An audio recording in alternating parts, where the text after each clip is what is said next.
Yo, what is going on, guys? It's Noah from 6flow Automations. Today I'm going to show you how to update your n8n instance to the latest version if you're self-hosting through DigitalOcean. If you guys find this content useful or want to support the channel, hit that like button, drop a sub, and let's jump right into it.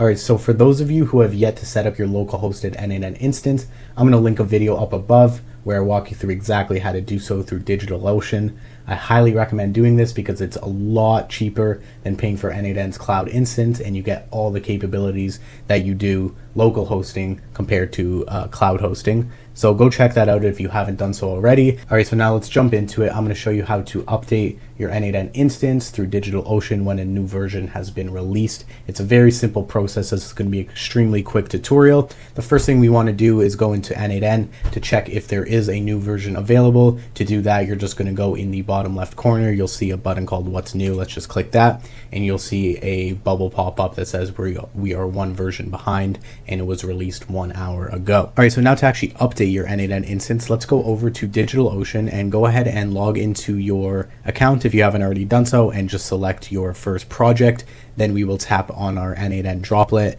and you will see a button in the right corner called Console. Let's go ahead and select that. This is just going to open your terminal for your n8n Droplet.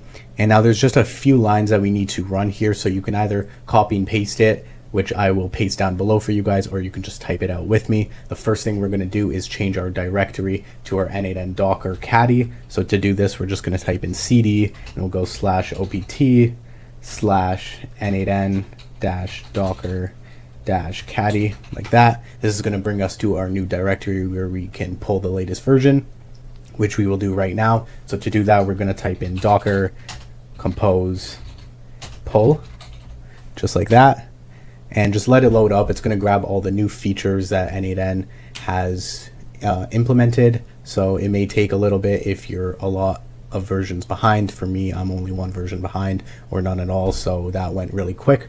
The next thing that we're going to do is we need to stop and remove the old version. So to do this, we're just going to type in docker compose down, just like that. Again, let it load up. It may take a little bit of time. Just let it load. It's nothing to worry about. Once that's done, the final thing we need to do is start our new container. To do this, we're going to type in docker compose up space -d and hit enter. Now it's just going to restart your n8n instance. So if we head back over to n8n, it may not happen right away. So once you refresh, you may get an error of some sort, or the page may not load. Just give it a few minutes and keep refreshing, and eventually it will pop back up just like that. So now we have successfully updated our n8n instance. If I go back to what's new, you'll see we no longer have a new version to install. And if you want to check what version you are currently on, you can tap on help, which is also in the bottom left corner. I know my face is covering it, but you guys will see it. Just tap on help, and then you will see a button called about n8n. Just tap that, and n8n version will be right here for you guys to check out. I hope you found this video informative. If you did, hit that sub button. It would mean a lot to us, guys, and I'll see you next time. Peace.